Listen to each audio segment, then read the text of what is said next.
The rain tapped gently against the bay window of the study in a Chiswick, West London home.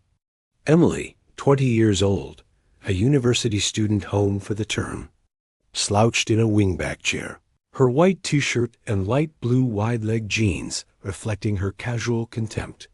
Her latest target, her literature course, which she dismissed as dead white men telling women how to behave. Her parents, desperate to save her dropping grades, had hired Miss Thorne, 32, an Oxford-educated private tutor who carried herself with quiet, unyielding authority. Emily mistook Miss Thorne's patience for weakness, escalating her mockery with eye rolls and sarcastic remarks. On a gray Thursday, Emily arrived late, headphones still in, tossing her bag onto the antique oak desk and declaring that Jane Austen was just old gossip. That was the boundary. Miss Thorne stood slowly, quietly removed a dark, smooth wooden paddle from her satchel, and requested Emily's mother. The stage was set for a confrontation that would dismantle Emily's arrogance with 5 precise strokes of corrective discipline. Asterisk. Emily, 20 years old, was a student of high potential whose focus had been entirely hijacked by post-adolescent arrogance. She was physically an adult, enrolled in a respected university, but mentally, she was cloistered in a bubble of self-proclaimed intellectual superiority. Her uniform, a slightly wrinkled white t-shirt and light blue wide-leg jeans, worn over trainers, epitomized her casual dismissal of formal engagement. Her parents, both successful professionals who viewed education as a sacred trust, watched her decline with growing alarm. Emily's grades in core subjects, particularly literature and critical analysis, had plummeted. It wasn't inability. It was open disdain. "It's all just dead white men telling women how to behave," she declared at dinner, rolling her eyes and prompting the decision to hire external intervention.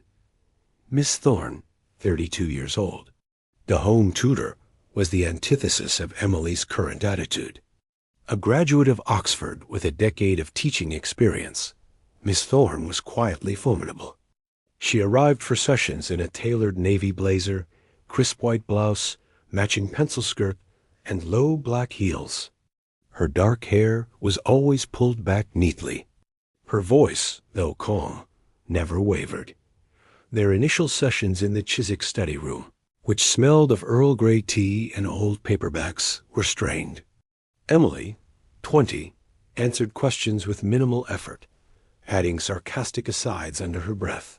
Miss Thorne, 32, noted the disrespect but maintained composure, redirecting with precise, professional patience. Emily, mistaking this patience for an easy win, allowed her theatrics to grow. Her interruptions became frequent, her eye-rolling overt. What Emily did not know was that her parents had signed a detailed behavioral agreement with Miss Thorne. If she becomes openly disrespectful, substituting arrogance for learning, Emily's mother had stated, "We trust your professional judgment to correct the course." Miss Thorne had only deployed this ultimate corrective measure twice in her career, but both times it had successfully restored a student's trajectory. The setting for the intervention was the 4th session on a gray Thursday.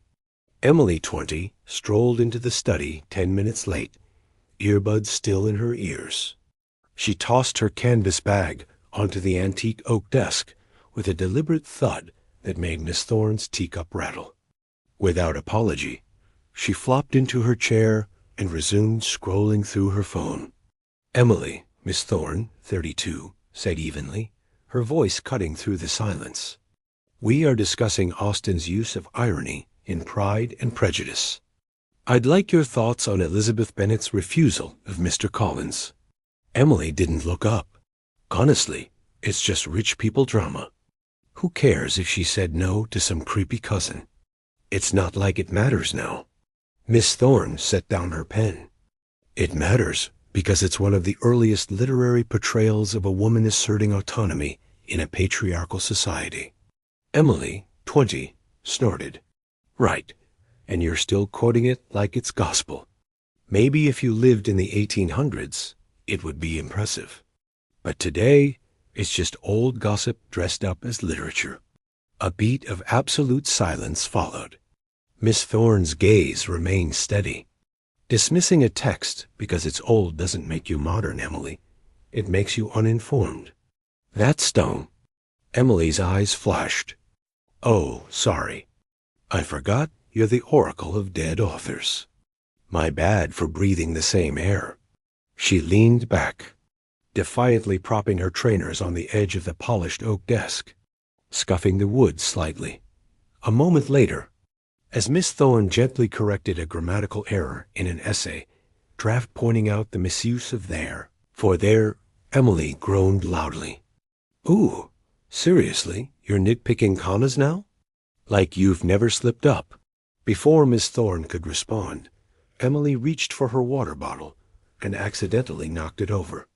Clear water spilled across the tutor's meticulously annotated notes, ink bleeding into permanent puddles. Oops, Emily said, not moving to help. Guess your perfect little lesson just got messy. Miss Thorne, 32, stood slowly. She blotted the papers with a handkerchief, her expression unreadable. Then she walked to the study door and opened it. Mrs. Carter, she called softly. Emily's mother appeared in the hallway, wiping her hands on an apron. Everything all right? I'm afraid Emily has crossed the line, Miss Thorne said, her voice low but firm. She's shown repeated contempt, not just for the material, but for the process of learning itself. As per our agreement, I believe corrective discipline is warranted. Emily, 20, shot upright. You can't be serious. I'm 20. You're not my parent. Her mother looked at Emily, then at Miss Thorne, and after a long, profound pause, she nodded. If you think it's necessary, then yes. Do as she says, Emily, her mother replied, her tone leaving no room for argument. She then turned and walked away, closing the study door. Miss Thorne, 32, closed the door and turned back to Emily, 20. Stand by the desk. Emily crossed her arms, trembling. No way. Emily, Miss Thorne said, her voice calm but edged with steel. You've mocked knowledge, wasted your own potential, and disrespected someone trying to help you. You chose this path of contempt. Now face the accountability required to pull you back. Something in Miss Thorne's quiet certainty, the professional confidence that masked an iron will, made Emily's bravado crumble. Slowly, reluctantly, she stood and walked to the antique oak desk. She was still in her white t-shirt and light blue wide-leg jeans, her trainers squeaking on the hardwood floor. Miss Thorne opened her leather satchel and removed a smooth wooden paddle, dark-stained, substantial, but not cruel-looking. This isn't about anger, Emily. It is about re-establishing a foundation of respect. You will receive 5 strokes. Each one has a clear reason. Emily's breath hitched. 5? Yes, and you will thank me after, Miss Thorne stated. Trembling, Emily, 20, bent forward, her palms flat on the far side of the desk. Her wide-legged jeans stretched taut over her backside, the denim offering little cushion against the impact. The first stroke landed with a sharp thwack that echoed in the quiet room. Emily gasped, her fingers digging into the polished wood. That, Miss Thorne said clearly, is for mocking knowledge. Before Emily could fully brace, the second followed. Firm, precise, stinging through the denim. For wasting your own potential. Tears welled in Emily's eyes. She bit her lip until it was raw, but a small whimper escaped. The third stroke landed squarely. For disrespecting someone who is trying to help you. Her shoulders shook violently. The fourth stroke came slightly harder, driven by the need to break the pattern completely. For arrogance disguised as intelligence. By the fifth, Emily was crying quietly, her earlier defiance utterly dissolved into raw, immediate regret. I'm sorry, she choked out before the final stroke even fell. Miss Thorne, 32, paused, her voice softening, though her hand remained firm. "The last one is for the woman I know you can be if you choose humility over pride." Thwack. Silence followed, broken only by Emily's shaky breathing and the soft sound of Miss Thorne placing the paddle aside. Miss Thorne gently placed a hand on Emily's 20 shoulder. "Stand up, Emily." Emily straightened slowly, wiping her eyes with the sleeve of her white t-shirt. Her cheeks were flushed, her expression raw, but no longer defiant. "I'm sorry," she whispered, her voice thick. Miss Thorne nodded. "I believe you.